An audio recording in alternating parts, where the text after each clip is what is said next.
Ay. Dito po sa pangalawang sitas, ano naman po ang nais ipahatid ngayon ni Apostol Pedro sa bawat isa sa atin? Sabi po dito sa unang Pedro, Kapitulo 2, versikulo 1 hanggang 10. Ang sabi po ay ganito. Kaya, sa paghihiwalay ng lahat ng kasamaan at lahat ng pagdaraya at pagpapailagang at mga pananaghili at lahat ng panglalaki.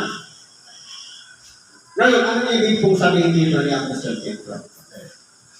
Halimbawa, katulad din ng nauna. Dati, malaya tayong gumawa ng kasamaan. Nakakapandaraya tayo sa kapwa, nabibiglastik tayo sa kapwa, naiinggit tayo sa kapwa, kaya ayaw natin yung ating kapwa na umaasiso. Sabi dito nananaghili, ang ibig sabihin kasi ng nananaghili, selos. At malaya tayong nakapanglalapit sa kapwa. Ngayon sabi dito, kaya sa paghihiwalay, halimbawa, dati ginagawa natin yan, ngayon ginago na tayo. Kumbaga, hindi na natin ginagawa yung mga bagay na nakasulat dito sa versikulo dito. Kaya sa paghihiwalay, kumbaga, natapos na diba, hindi na natin yung ginagawa. Ano ang dapat na natin ginagawa?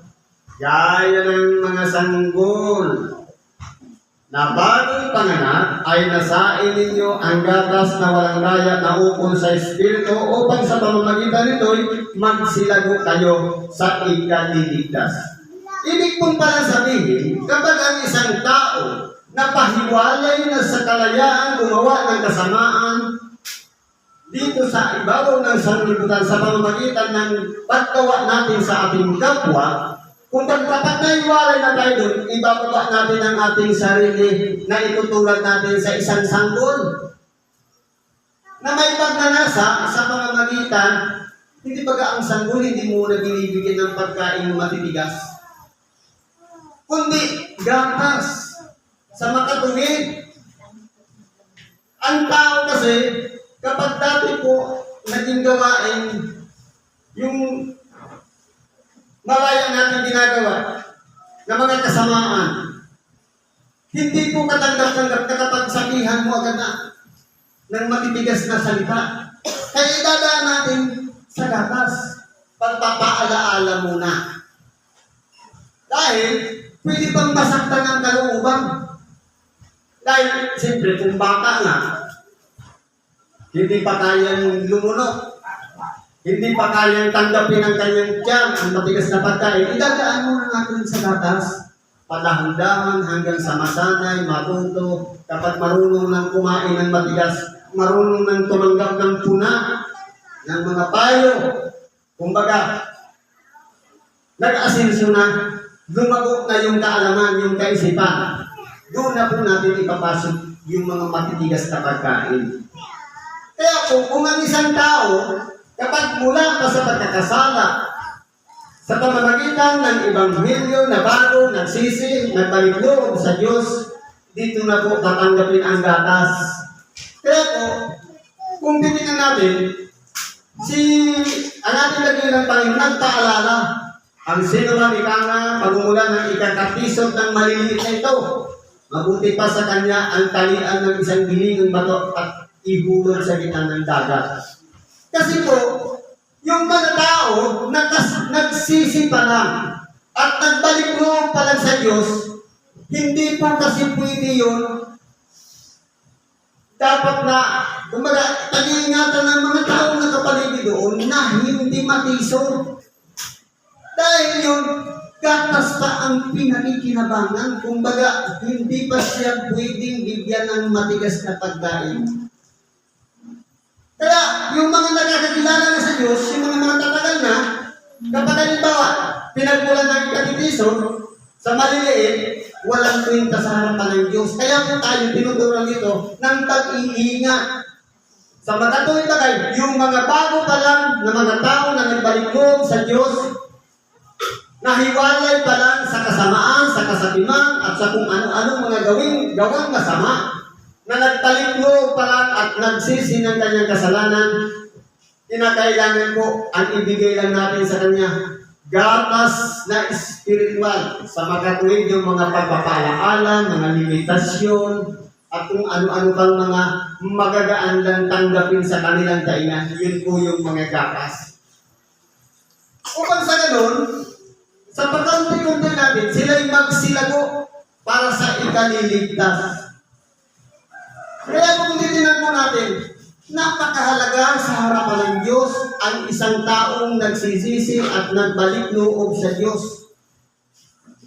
At napakahalaga rin sa Diyos yung mga tupa na nawala. Dahil pwede niyang iwanan yung 99, hanapin yung isang nawawala. Isa po ang importante po sa harapan ng Diyos kahit nag-iisa yan. Kaya po dapat tayo po mga nakakakilala na at tayo po'y malago na ang pag-iisip, pinag-iingat po tayo. At meron tayong tungkulin sa kapwa, walang iba, ingatan yung mga baguhan at yung mga nangaligaw, pahalagahan natin, hanapin natin sila. Yun po yung importante. Ano pa sabi dito? Kung inyong napagkilala na ang Panginoon ay mapagbiyaya, kung nakilala natin sa ating sarili na ang Panginoon ay mapagbiyaya, ano po ang ating gagawin? Na kayo'y magsilapit sa Kanya na isang batong buhay na sa katotohanan itinakwil ng mga tanda-tatwat sa Diyos ay hirang mahalaga. Totoo po, tayo pong mga tao, sa oras na tayo po ay dati hindi pa natin nakilala si Kristo, hindi pa tayo napasasakop sa Kanyang kalooban, at hindi pa tayo sumusunod sa Kanyang mga kautusan, sa makatuloy bagay, nasa labas pa tayo ng tinatawag na pagpapasakop. Pwede nasa labas ng iglesia, o pwede tayo po ay isa pang hintil. Ngayon, sa pamamagitan ko, ng paglapit natin sa isang bagong buhay, yung paglapit natin sa ating dakilang Panginoon. Kung baga, tayo pong mga tao, bagamat pwede tayong itakwil dahil dati ka na palagi nakikipag-inuman yan sa akin. Pero nung nagbago na, hindi na ako pinagbibigyan. Hindi baga, itinatakbil na tayo ng mga tao. Dahil nagsisi na tayo at nagbalik loob na tayo sa Diyos. Kaya po dito, itinakwil na magdatakwil sa Diyos, tayo po ay hirang. Tayo po ay mahalaga sa Kanya. Sapagkat mayroon pong plano ang Diyos sa bawat isa sa atin. Kaya po, tinuturuan tayo dito ni Apostol Pedro na kung paano po ang ating pagpapasakop sa Diyos. Tayo pong lahat ay mahalaga sa Kanya. Binibilang niya po yan. Kaya nga po, kung titignan natin sa isang kawan, kapag may 100 tupa, lahat yan binibilang niya. Kapag secure na yung 100 at kulang ng isa, hahanapin niya ngayon yung isa. Dapat po, ganun din ang isipan natin. Kapag meron tayong kapatid na hindi na dumadago ng templo, dalawin natin. Maaaring pwedeng idaan natin sa maayos na pakikipag-usap, pasyalan natin, para nang sa ganun mag-uumulit yung 100 tupa. 100%. Kaya po dito, meron po tayong obligasyon o responsibilidad sa ating kapwa. At tayo naman, dahil pinahalagahan tayo ng Diyos, bagamat tayo itinakwil ng mga tao dahil nga nagsisi na tayo at nagbalik loob sa Diyos, ang priority na natin, yung Diyos na nagbigay sa atin ng halaga. Ngayon, ano ang gagawin ng Diyos sa atin? Tayo gagamitin niya ngayon para yung salita ng Diyos, ibahagi natin sa ating kapwa, at tayo naman ay gagamitin niya upang sa ganun gumawa ng mabuti sa ating kapwa. Magiging na tayong tanglaw para sa kanila, na magliliwanag tayong katulad sa ilaw sa pamamagitan ng ating mga mabubuting gawa. Ganyan po ang ibig sabihin dito ni Apostol Pedro. Ano ba sabi niya? Upang maging kayo rin naman, gaya ng mga batong buhay. Sa magkatuwid, lumapit tayo sa batong buhay sa ating dakilang Panginoon. Ngayon, dahil tayo'y pinahalagahan ng Diyos, kasama na rin tayo doon sa mga batong buhay. Sa magkatuwid, mahalaga na tayo sa harapan ng Diyos. Tayo rin naman, gaya ng mga batong buhay, ay natatayong bahay na ukol sa Espiritu. Natatayo tayo bilang kasangkapanin ng Espiritu na nananahan sa buhay natin. Kaya po sabi nga, hindi ba sinabi din ni Apostol Pablo, ako'y namatay na dahil sa kautusan. Ngayon, nung tanggapin natin ang bautismo, tayo po'y nagbago na at nagsisi. Anong sabi? Hindi na ako ang nabubuhay sa aking sarili, kundi si Kristo na ang nabubuhay sa akin. Sa pagkatuwid, sisiglang hirang na tayo. Tayo ngayon ay bahay na ng Espiritu. Sa pagkatuwid bagay yung Espiritu Santo na nananahan sa ating kalooban. Ngayon po, ano ba ang dapat natin gawin? Kinakailangan ba magpatuloy pa tayo sa pagkakasala? Hindi na po. Dahil po, ang bawat isa sa atin na tumanggap na sa ating dakilang Panginoon bilang tagapagligtas at napasakop na sa kalooban ng Diyos, doon na po ilalagay ng Diyos ang pangalan natin doon sa aklat ng buhay. At lalagyan tayo ng tanda ng kanyang pagkakakilanlan na pag-aari tayo ng Diyos, yung Espiritu Santong nananahan sa ating buhay. Yun na yung koneksyon natin sa Diyos. Kaya, kapag tayo'y malinis ang ating kalooban, malaki ang nagagawa ng pananalangin ng isang taong matuloy. Ang lahat ng ating mga kahilingan sinasagot agad ng Diyos dahil connected na tayo sa Kanya. Kaya tayo na po yung batong buhay. Ibig sabihin, yung pagiging buhay ni Kristo, nung lumapit tayo sa Kanya, kasama na rin tayo sa naging batong buhay. Naging mahalaga na rin tayo sa harapan ng Diyos. Kaya po, tinuturuan po tayo dito ni Apostol Pedro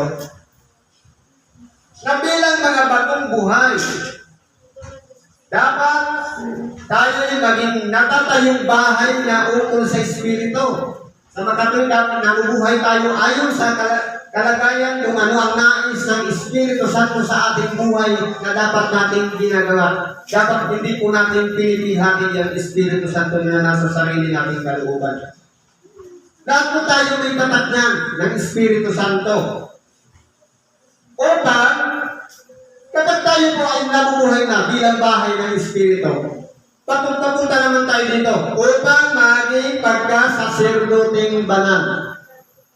Mayroon na tayong pag-iingat na mananatili tayo sa kalagayan na pagiging malinis. Saserdoting banal. Upang maghandog ng mga hangin na ukol sa Espiritu na nakalulugod sa Diyos sa pamamagitan ni Hesus Kristo. Ano po yung paghahain na yun? Walang iba, yun na yung pagsamba.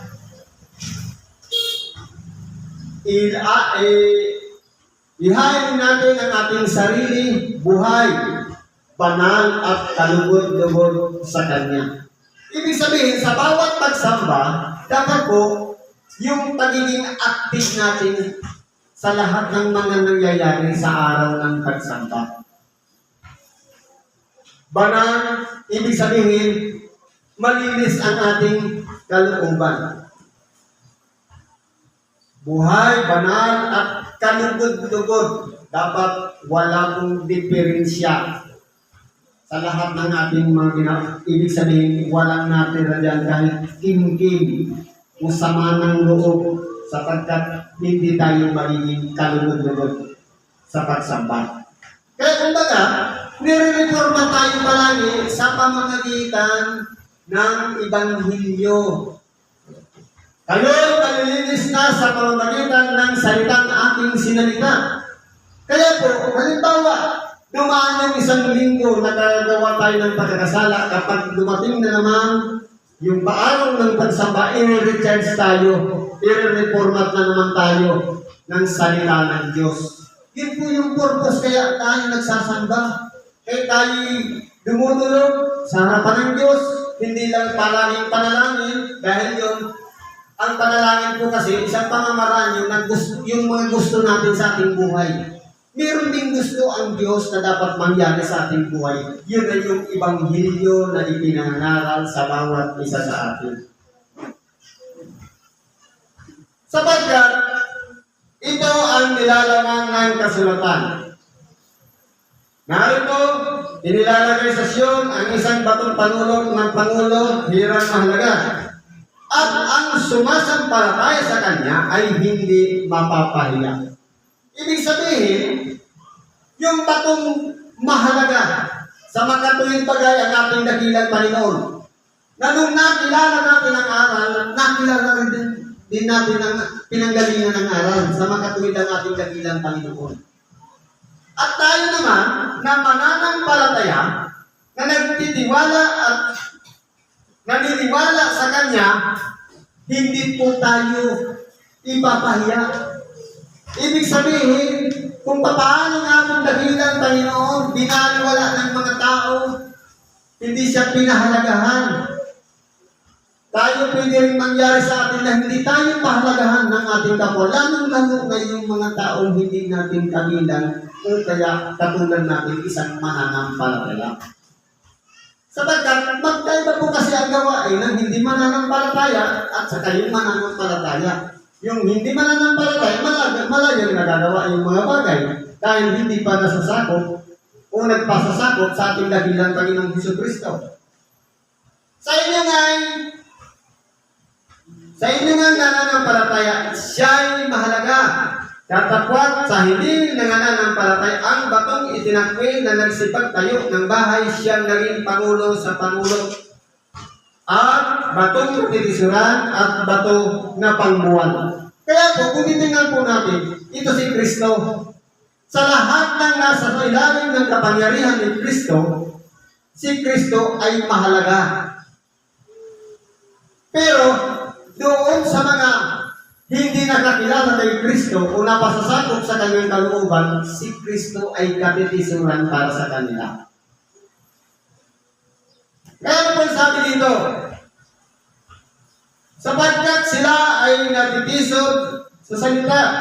Palibasa yung mga suwil, at dito rin naman sila hindi nalaga. Kaya po ang tao, kung titingnan po natin, bago pa tayo isilang dito sa ibabaw ng sanglibutan, meron na po tayong tinatawag na kapalaran. May plano na ang Diyos sa bawat isa sa atin. Sapagkat nung inanyuan tayo sa sinapupunan ng ating ina, meron na tayong tungkuling nakatagda na dapat nating gampanan. Na dapat nating lakaran sa makatuwing bagay, masunod ang kalooban ng Diyos. Pero po kasi, meron ding taktika ang kalaban. Nililibang yung tao sa pamamagitan ng kung ano-ano pinagkakaabalahan dito sa ibabaw ng sanglibutan. Kaya nangyari, nag-divert yung atensyon. Sa halip na sumunod sa kalooban ng Diyos, ang ginagawa naman ng kalaban, nililin lang tayo. Sa halip na papunta na tayo sa tuwing na daan, pinapaliko tayo. Binabago yung pag-iisip natin dahil po sa mga naririnig, dahil sa nakikita, at dahil sa mga ginagaya natin na ginagawa ng mga masasamang tao. Ngayon, tayo po ay patong mahalaga sa harapan ng Diyos. Kung paano natin dakilang Panginoon na naging batong mahalaga, kinutya, puputyain din tayo. Kung paano natin dakilang Panginoon, duduhagin din tayo. Sapagkat kasama tayo na nakasunod kay Kristo. Kung ano lang ang ginawa sa ating dakilang Panginoon, dadanasin din natin yan. Dahil po, ang tinahakan ng ating dakilang Panginoon, maraming mga pangyayaring problema dyan, nagpagdadaanan natin. Dapat, ang importante dyan, magtagumpay tayo, makarating tayo doon sa dulo. Katulad naman ng ating dakilang Panginoon, na pagamat mahirap ang kanyang gagawin pero sinikap niyang magtagumpay siya. Alang-alang sa pag-ibig ng Diyos sa bawat isa sa atin, isinugo siya at alang-alang din sa pag-ibig din ni Kristo sa atin hanggang nang ibigay ang kanyang buhay alang-alang sa bawat isa sa atin. Ganyan po tayo minahal ng Diyos at minahal ng ating dakilang Panginoon. Sa pagkatuwid, tayo pong mga tao, dapat naman kung paano ng ating dakilang Panginoon dumanas ng mga kahirapan, dadanas din tayo ng kahirapan. Sa pagkatuwid, sa laman, napuputyain din tayo, nasisiraan ng puri, luluhagilin, minsan luluran, o kaya apak-apakan, sapagkat yan po ang nakatakda na pinagdaanan ng ating dakilang na pagdadaanan ng ating mga tao. Kaya kung titingnan natin, mahalaga po tayong lahat sa harapan ng Diyos. Sabi pa po dito, datapwat kayo'y isang lahing hirang, isang makaharing pagkasasirdote. Tayo po, kung titingnan natin, nakatuon lang ito doon sa, kasi po noong panahon, ang pinili lang kasi ng Diyos, yung bansang Israel. Pero po, nung lumabas na yung Ebanghelyo doon sa Israel, na minsan nga, hindi pa napag-unawa ni Pedro. Bakit po? Ano ang pagitain na ipinakita ng Diyos kay Pedro? Mayroong isang dampat na bumababa sa kanyang harapan, sa apat na sulok, ay may tali. Sabi sa kanya ng santinig, magpatay ka at kumain. Ano ang sagot ni Simon Pedro? Panginoon, kahit kailan hindi pa ako kumain ng isang bagay na marumi. Anong sabi? Ang nilinis ng Diyos ay huwag mong ipalagay na marumi. Yan po, pangitay ni Simon Pedro, ibig sabihin, hindi tungkol sa pagkain, kundi yung pagdipa ng ating dakilang Panginoong Jesucristo, hindi lang exclusive sa mga Hudyo, kundi binubuksan niya na ang kanyang pangangaral ng Ebanghelyo sa mga Hintil. Kaya, kung titingnan natin, pinipilit lang ni Pedro yung pangangaralan niya, dapat parang Hudyo lang ang Ebanghelyohan niya. Pero ang sabi nito, huwag mong ipalagay na marumi ang nilinis na ng Diyos. Yung dinipahan kasi ng ating dakilang Panginoon, lahat na ng tao, mga Hintil man, sabi nga, wala nang pagkakaiba ang Hudyo sa mga Hintil, ang tuli sa dituli. Ibig sabihin, lahat na po ng tao, dinipahan na ng ating dakilang Panginoon. Sa makatuwid, meron ng tsansang patawarin ng Diyos sa oras na magpasakop sa kanyang kalooban at tanggapin si Kristo bilang Panginoon. Kaya po sa kalagayan niya, na nabuksan na yung oportunidad sa mga Hintil. Kaya nga po sabi nito, para maiugnay natin. Dati po kayo isang lahing hirang, isang makaharing pagkasasirdote, bansang banal, bayang pag-aaring sarili ng Diyos upang inyong ipahayag ang mga karangalan niyang tumawag sa inyo mula sa kadiliman hanggang sa kanyang kagila-gilalas na kaliwanagan. Kaya po, yung mga nakasumpong ng salita ng Diyos, yun na po yung gagamitin para ipangaral yung salita ng Diyos. Para ibahagi sa mga hindi nakakakilala sa Diyos na dati na sa kalagayan ng kadiliman at papunta na sa kaliwanagan. Sapagkat ang pinanggagalingan ng mga aral o kautusan ni Kristo, walang iba, nasa kalagayan kaliwanagan. At yung mga tao naman, nasa kalagayan kadiliman. Na ang nakaraang panahon ay hindi bayan. Hindi po ba, ang pinili lamang ng Diyos, yung bayan ng Israel, yung mga Hudyo, dati hindi bayan, sa makatuwid, kasama na rin yung mga Hintil na hindi tinatawag na bayan, magiging bayan ng Diyos. Kumbaga, nag-expand na ang salita ng Diyos, hindi na exclusive lamang sa mga Hudyo ang salita ng Diyos, kundi binuksan na ng Diyos ang nakasara sa makatuwid bagay, kung ang tao noon takot sa mga hintil, ang mga Hudyo noon, ngayon binubuksan na ng Diyos ang pananaral sa mga hintil. Sabi dito, na ng panahon ay hindi bayan. Katulad natin, nandito tayo sa lugar ng Pilipinas, hindi naman tayo bayan ng Diyos. Dapat ngayon bayan ng Diyos. Ibig sabihin, kinikilala na tayo ng Diyos na bayan niya sa oras na tayo sumunod na at magpasakop sa kanyang kalooban. Na hindi nagsipag kami ng awa, dapat ngayon nagsipag kami ng awa. Kaya po, kung titignan po natin, kung ano yung dinanas ng mga Hudyo na kinaawaan at kinahabagan sila ng Diyos, ganon din po ang magiging kalagayan ng mga hindi. Sa magkatuwi, mula ng buksan ang dami sa magkatuwi bagay, ang Ibanghilyo nung nag-expand, lahat ng mga tao na sumasamba at nananalig sa ating dakilang Panginoon at nagtitiwala sa Diyos na makapangyarihan sa lahat, meron na pong pagkakataong maligtas. Kaya titignan natin, naging pamamaraan yung mga Hudyo para gamitin sila ipangaral yung Ibanghilyo. Sapagkat kung titignan po natin, bakit pinahalagahan ng Diyos yung Israel? Mula ng panahon ni Adam hanggang sa panahon ni Jose. Dahil yung lugar na yun, doon isisilang ang nag-iisang bugtong na anak ng Diyos sa makatuwid bagay. Pagpasok niya sa sanlibutan, pinaghandaan niya ng isang katawan na ipanganganak ng isang bebe at pangangalagaan naman ng walang iba, si Jose na mula sa lahi ni Adam.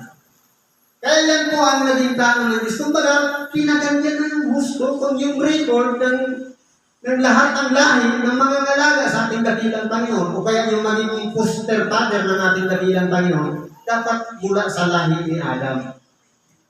Nakadetalye yan sa Mateo at sa Kasalmukas 3. Ibig sabihin ko, nung ipanganak ng ating dakilang Panginoon at nangaral na siya ng Ibanghilyo dahil isinilang na ang kanyang bugtong na anak at nangaral niya at namatay na sa krus, naialay niya din sa kanya yung binuksan pagkatapos siya umakyat sa langit. Nagpatuloy na po yung kanyang mga alagad. Nangangaral hanggang sa tinawag na si San Pablo at marami pang mga tinawag para ang Ibanghilyo mag-islam.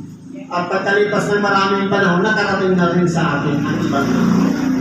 At yan naman po ang ating pinagsasalusaluhan sa bawat araw ng pagsamba na kumbaga kumalat hanggang sa lumago at may mga taong ginamit para ang Ibanghilyo ilagay sa mga kasulatan, ilimbag at pagkatapos paramihin. At saka ito na yung binabasa natin sa makatuwid, walang iba. Itong Biblia o salita ng Diyos na nakasulat lahat dito. Ang lahat ng mga kasaysayan, ang mga kautusan, ang mga hatulan, mga palatuntunan. Pero ang pahalagahan natin, may panahon ang bawat panahon. Ang mahalaga, yung importante, yung kaligtasan ng bawat isang sumasampalataya sa ating dakilang Panginoong Hesus Kristo. Kaya may past, may present, may future.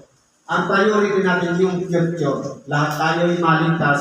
Masumpungan natin sa ating sarili na magkakasama tayo noon sa kaluwalhatian ng Diyos. Yun po yung pinaka-importante. Sabi nga, huwag lang isipin sarili ng kaligtasan, kundi dapat lahat tayo sama-sama doon, walang iwanan. Yun po yung pinaka-importante na dapat maging subject sa ating sarili, yung tinatawag na pag-asa. Meron na tayong pananampalataya, meron na tayong pag-ibig, yung pag-asa, hindi pa natin nakakanta. Yun ang tinatawag na buhay na walang hanggan. Siguro ang lang yung pagkikibahagi natin sa oras nito Salamat po at anuman po ang ating mga kaibigan, karaingan, idulog po natin yan lahat sa Diyos. At ipagkabiwala natin sa Kanya, linisin natin ang ating kalooban upang sa ganun tanggapin natin ang biyaya ng Diyos sa pangalan ni Kristo Jesus na ating kanilang Panginoon. Isang mapagpalang araw sa ating lahat.